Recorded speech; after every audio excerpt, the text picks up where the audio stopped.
Antes do remendo, antes do trono, antes dos destroços, havia apenas um garoto arrancado de sua família, jogado em quartos frios, ensinado por punhos em vez de pais. Crescer desde cedo encarcerado, sem saber o destino, tirou deles o oculto de quem eram. Foi solitário. J-Rap não aprendeu lealdade com contos de fadas. Ele aprendeu com pratos vazios e promessas que nunca se cumpriram. Ele não subiu porque queria poder, ele subiu porque ninguém nunca ensinou ele a se ajoelhar, e quando ele finalmente vestiu o colete, quando ele construiu o nome, o medo, o fogo, isso não o elevou, isso o enterrou. O poder veio fácil, sobreviver foi mais difícil e perder tudo foi o que veio mais rápido de tudo. Esta é uma história sobre queimar tudo e escolher de alguma forma rastejar pelas cinzas em vez de morrer nelas. Sem heróis aqui, sem santos, apenas um homem que se recusou a permanecer morto. J-Rap não encontrou redenção, ele a construiu um passo quebrado de cada vez. J-Rap não recebeu um caminho, ele foi jogado na selva e disseram para ele construir o seu. Um nasceu no norte, dentro de uma casa onde eletricidade era um luxo e água encanada era um. Talvez ele não tenha crescido sonhando com brinquedos ou aniversários. Em vez disso, ele cresceu ouvindo o ritmo do trabalho duro, promessas quebradas e a guerra silenciosa entre a sobrevivência e a rendição. Fui criado em Oahu, com 10 irmãos em uma casa sem energia elétrica, sem água encanada. O pai dele trabalhava em turnos brutais nas fábricas frigoríficas, enquanto a mãe, forte e incansável, passava longas horas nos pomares. Mas não importava o quanto lutassem, o mundo fora da porta deles lutava ainda mais forte. Meu pai trabalhava no motor das fábricas frigoríficas e antes foi tosqueador em Taihap. Mas aqui no norte era um. Ele trabalhava nas fábricas frigoríficas de Komodo até cortar a perna desossando, depois recebeu auxílio do ACC por um tempo. Minha mãe era uma trabalhadora muito esforçada, trabalhava nos pomares lá em Kirikiri. Foi uma criação difícil, na verdade. Quando Jay ainda era jovem o suficiente para contar seus aniversários. Por um lado, o governo decidiu que poderia fazer um trabalho melhor. Ele foi levado para a tutela do Estado, arrancado de sua família, privado de sua cultura e realocado a centenas de quilômetros de tudo o que conhecia. Eu nasci nos anos 70, se você conhece um pouco da história dos anos 70, sobre 70, acho que era 70%, então, dos meninos nascidos nos anos 70, com menos de 15 anos, 70% foram colocados sob tutela do Estado. Eu e meus irmãos fomos, meu irmão fazia parte disso, e você consegue imaginar a quantidade de meninos que estavam sob tutela do Estado, sequestrados pela coroa? Não para a casa de um vizinho, não para outra cidade, mas para o outro extremo da ilha. Tão longe de casa que poderia muito bem ser outro planeta. Não houve despedidas, nem explicações, apenas quartos frios, refeições frias e rostos ainda mais frios. Sob custódia do Estado, as regras eram simples: sobreviva ou seja engolido. Era solitário porque eles não queriam. Não tínhamos permissão para conviver com os presos adultos, então eles nos trancavam em isolamento, sozinhos, longe de qualquer outro jovem. Às vezes éramos transportados porque não havia nenhuma residência aqui em Kaiko, então eles nos levavam para as celas de Wangel, celas. E, sabe, crescer desde cedo, ficar preso, ser encarcerado, sem saber para onde você está indo, sem saber o que está acontecendo. Jay aprendeu rápido que os punhos valiam mais do que as palavras, e que lealdade era algo que se conquistava com sangue, não com promessas. Ele observou a hierarquia se desenrolar. Garotos eram coroados reis por causa da violência, outros eram esmagados por sua fraqueza, e ele percebeu que se comportar não iria salvá-lo. Não vi muitos outros. Eu sei que quando estive em Koitere, havia um sistema chamado Street Mapping. Você tinha uma hierarquia, tinha um chefão, tinha um sistema hierárquico. E se você fosse novato, se não dissesse ping, levava uma surra. Não foi uma infância, foi uma lição de vida. E enquanto alguns meninos rezavam por misericórdia, Jay se adaptou.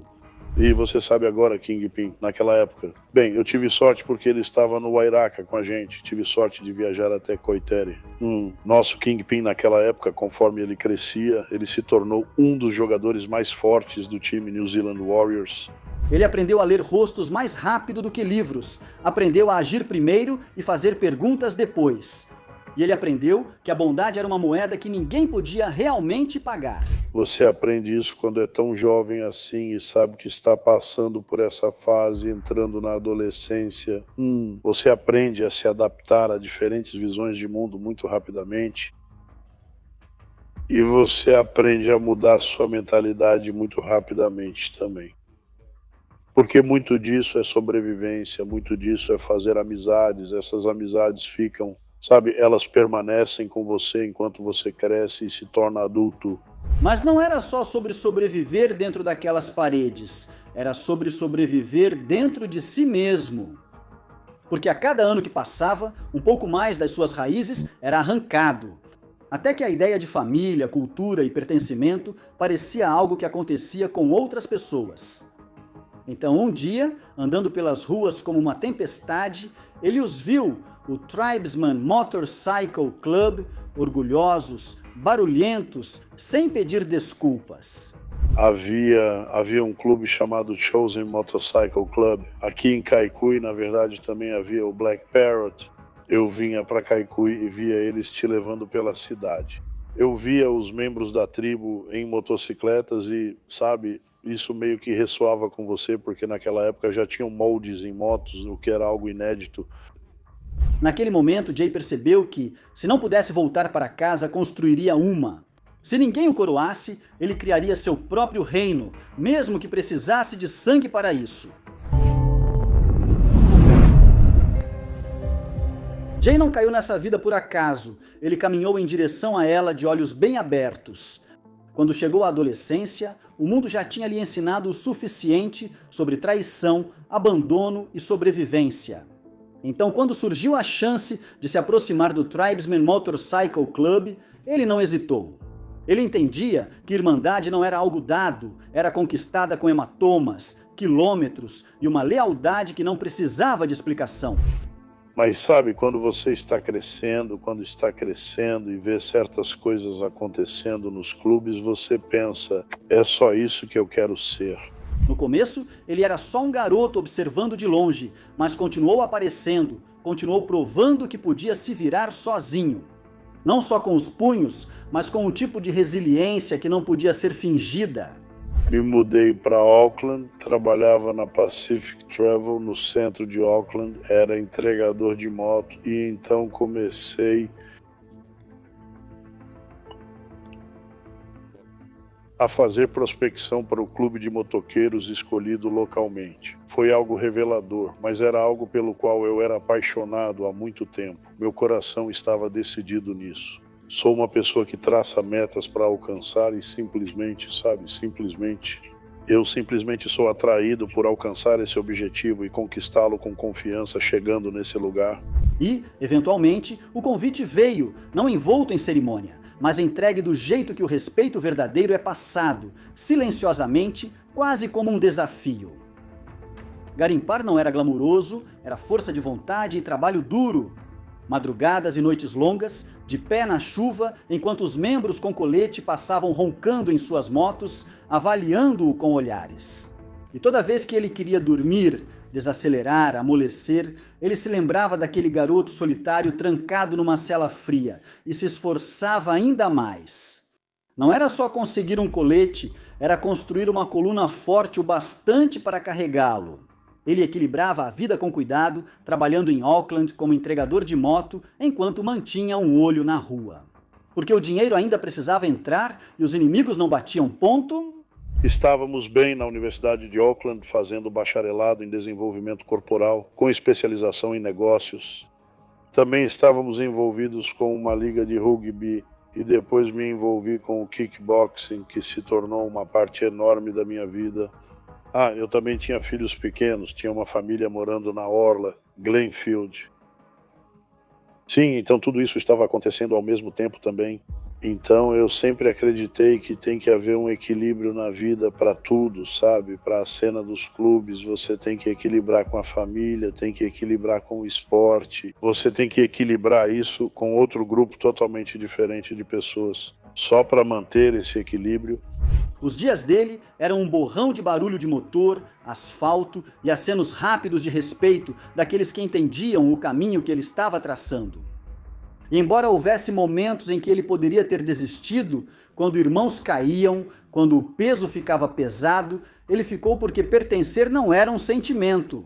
Para Jay era uma luta, quando finalmente chegou o dia e o patch foi costurado em suas costas. Não foi o orgulho que o preencheu, foi o alívio. Alívio por não ter desistido, por não ter se quebrado, por finalmente poder andar ao lado de homens que construíram algo com sangue e asfalto, não com promessas. Ele não apenas vestiu o patch, ele se tornou o patch. Enquanto os motores roncavam e o sol queimava no horizonte, Jay Happy não era mais só um garoto do sistema de acolhimento do Estado, mas sim um membro da tribo. Ele estava em casa, mesmo que o preço por esse lar fosse escrito em cicatrizes depois. Ser um membro oficial significava sobrevivência, mas ser família significava algo completamente diferente. Jay não apenas conquistou um lugar dentro do círculo, ele conquistou confiança, e confiança no mundo do clube. Não era dada porque você apertou as mãos certas, era dada porque você sangrou ao lado das pessoas certas. Com o passar dos meses e anos, Jay não estava apenas andando ao lado de seus irmãos, ele estava carregando eles. Ele foi promovido por lealdade, lutou contra a traição e permaneceu de pé quando homens mais fracos caíram, enquanto outros fingiam lealdade quando era fácil. Jay carregou isso para a escuridão, para o frio e para os momentos em que todos os outros fingiam não ver. Mas a lealdade tem um peso, e quanto mais você carrega, mais pesada ela fica. Ele subiu de cargo não porque fez campanha para isso, mas porque, quando o problema bateu à porta, Jay foi quem atendeu. Então isso foi depois de entrar para os Tribosman. E, uma vez lá, então me tornei um membro de destaque dos Tribosman, e depois sargento de armas e então presidente. Quando membros mais jovens se perdiam, Jay os trazia de volta. Quando as reuniões ficavam tensas e os ânimos se exaltavam, era a voz do Jay, firme e baixa, que acalmava a tempestade, ou dava o primeiro soco, dependendo do que o momento exigia. Embora estivesse equilibrando uma família em crescimento, uma carreira e responsabilidades que puxavam para todos os lados, ele nunca perdia uma corrida, nunca fugia de um dever e nunca deixava um irmão sozinho. E então entrou para as lutas e rapidamente se destacou na Nova Zelândia. O campeão do K1 viajou para a Tailândia, Chabotalse, para lutar por todo o país. Isso foi bom, foi incrível, porque tem pessoas incríveis lá. Acho que o que contribuiu para eu ser um bom líder foi o fato de que não era só isso que eu fazia. Eu não era só um membro de gangue, eu também estava envolvido com esportes, também envolvido com várias visões de mundo diferentes, áreas diferentes. E ainda assim, quanto mais fundo ele ia, mais ele via as rachaduras por baixo do couro e do cromo. Havia facções surgindo, pequenas fissuras que poderiam dividir a família se não fossem controladas. O dinheiro circulava mais rápido, o ego brilhava mais forte e os códigos pelos quais eles viviam começaram a mudar. Quase sutil demais para perceber no começo, mas perigoso demais para ignorar. Depois que percebeu, Jay sentiu isso nos ossos. A mudança, o jeito como um aperto de mão, já não significava o que significava antes. O jeito como o clube já não andava só por orgulho, mas por algo mais frio. Ele ainda acreditava, ainda permanecia firme, mas uma pequena parte dele, enterrada bem fundo, onde nem ele mesmo costumava olhar, começou a sussurrar perguntas para as quais ele ainda não sabia responder.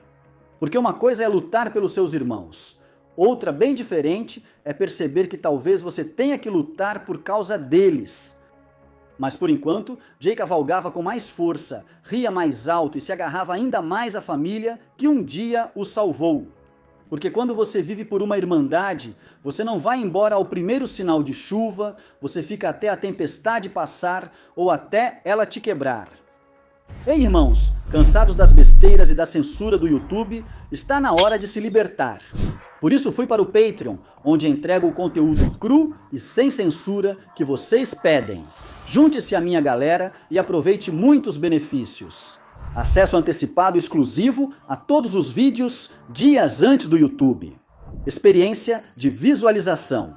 100% sem anúncios, sem censura, discussões na comunidade sem restrições, o dobro de conteúdo, 2 vídeos incríveis toda semana, acesso VIP e interação direta comigo.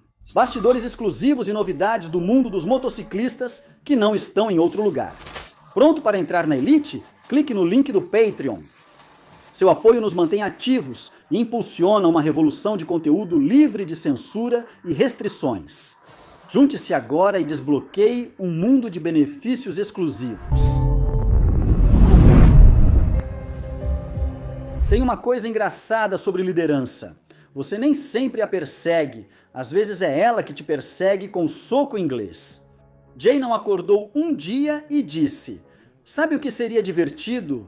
Carregar o peso das 50 homens nas minhas costas?" Mas a liderança não pediu permissão a ele, ela simplesmente apareceu e ficou encarando até que ele concordasse. Com o passar dos anos, os velhos guardas começaram a sumir. Alguns foram embora, outros desistiram, alguns simplesmente não aguentaram a pressão. As ruas tinham se tornado. Jay, por sua vez, se manteve firme, não porque buscava os holofotes, mas porque quando o caos chegava, ele não vacilava. E quando seus irmãos começam a olhar para você em busca de respostas e não de ordens, você já está no caminho, goste disso ou não. Não demorou muito para que o próximo capítulo trouxesse uma chance de expandir o império, um chamado para cavalgar mais forte, se impor mais e brilhar ainda mais.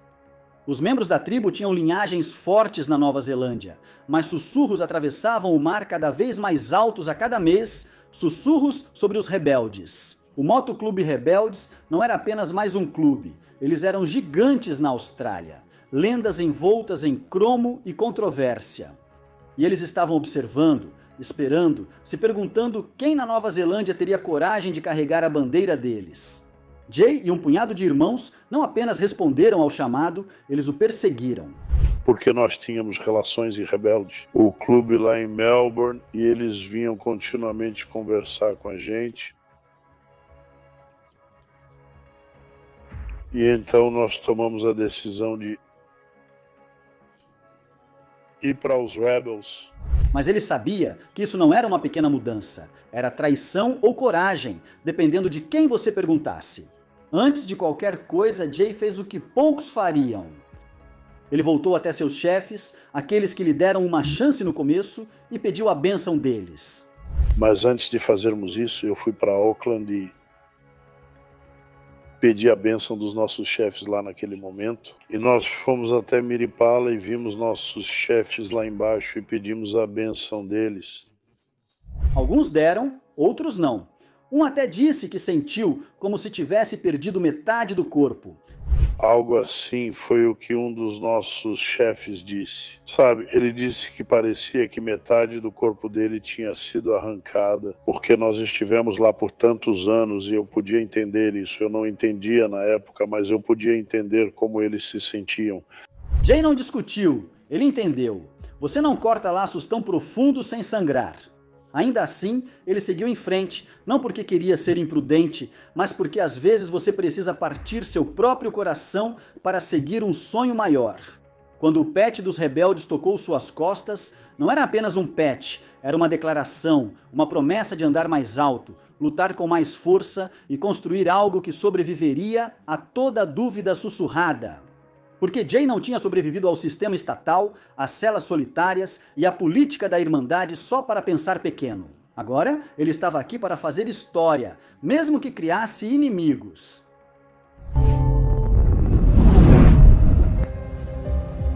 Há um momento em que você deixa de ser o herói da sua própria história. Jay não apenas cruzou essa linha, ele a incendiou atrás de si e riu da fumaça. A transição não foi instantânea, começou, como a maioria das quedas, de forma silenciosa, quase educada, uma noite tarde, a cabeça pesada, um amigo apontando para uma carreira de pó como se fosse a resposta para todas as perguntas idiotas da vida.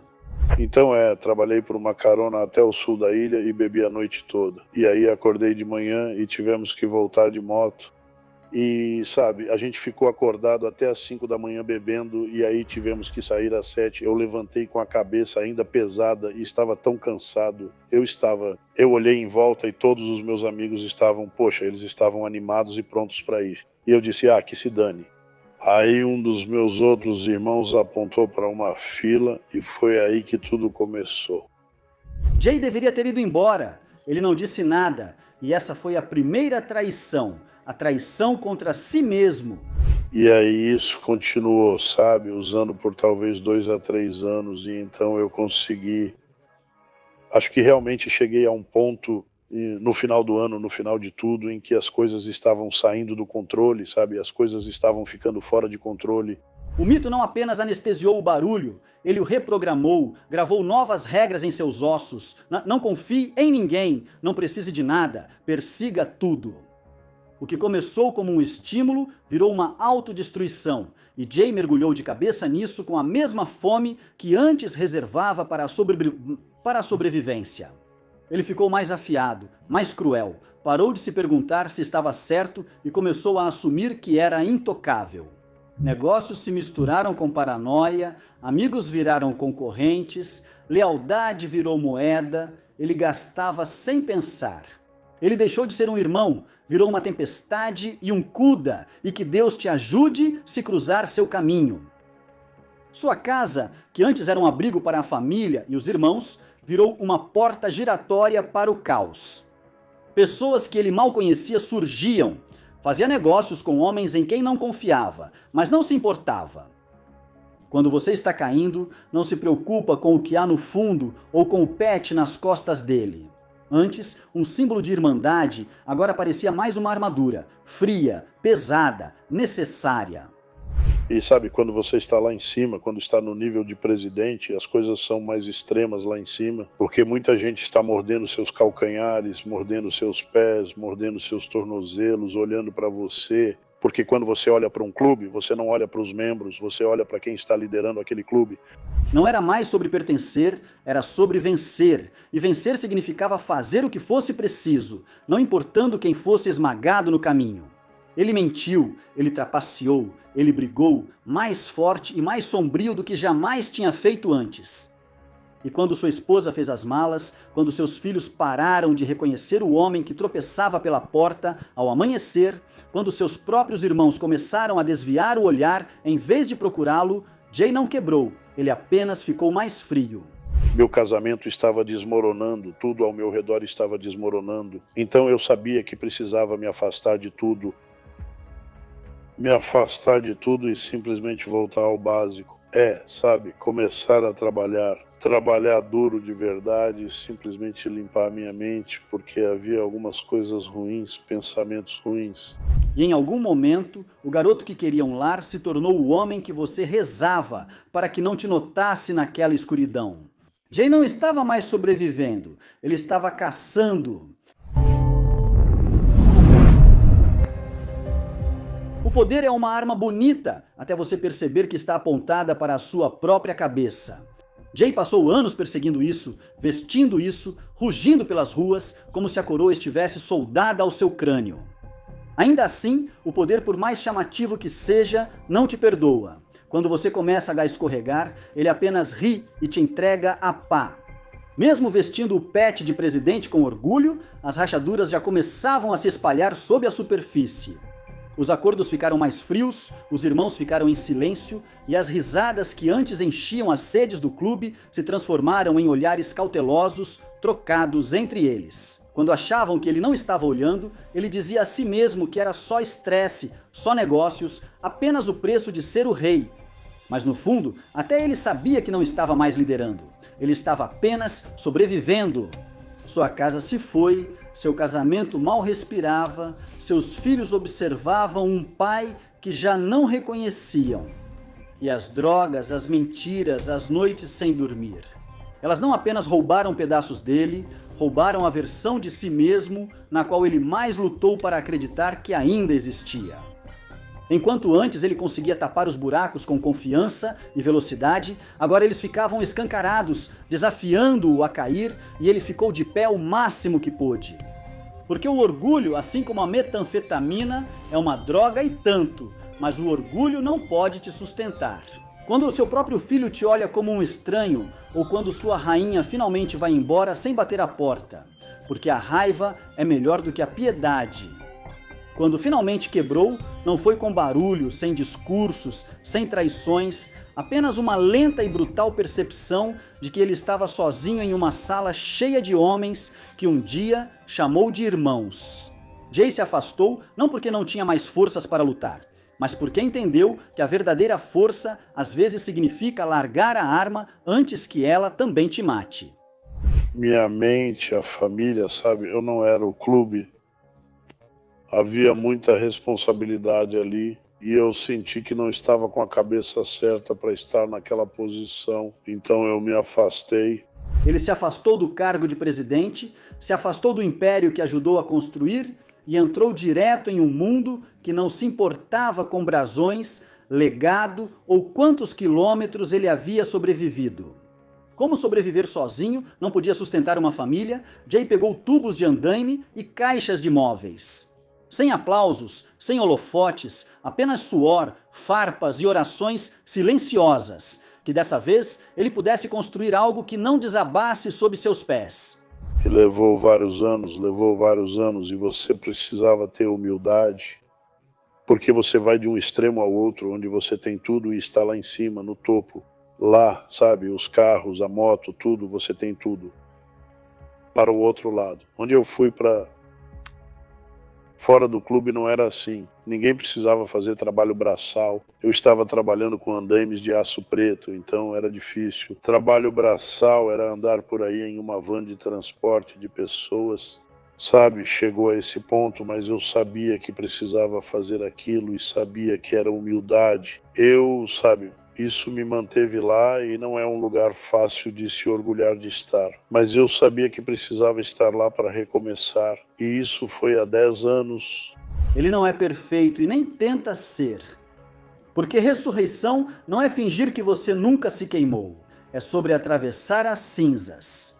Ombros erguidos, coração ainda batendo, e Jay Happy, ele ainda está caminhando. Alguns homens se levantam pela coroa. Jay Happy se levantou, porque ele não tinha escolha. O cuidado do Estado não o criou, o armou.